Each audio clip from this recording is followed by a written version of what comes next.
आपलं सगळ्यांचं दुर्दैव आहे की गोपीनाथरावजींना केंद्रीय मंत्री म्हणून काही दिवसाचाच काळ मिळाला।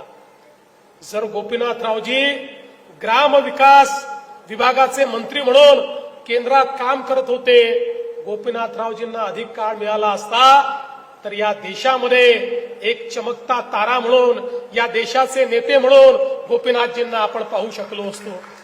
मगाशी रमेश अप्पा तुम्ही सांगितलं, हे खरं आहे की गोपीनाथजींनी त्या सभेमध्ये हे सांगितलं की देशात नरेंद्र आणि महाराष्ट्रात देवेंद्र।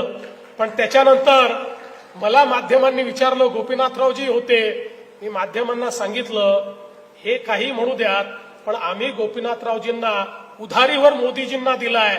विधानसभेची निवडणूक झाली की आम्ही गोपीनाथरावजींना परत आणणार आहोत आणि या महाराष्ट्राचा मुख्यमंत्री बनवणार आहोत।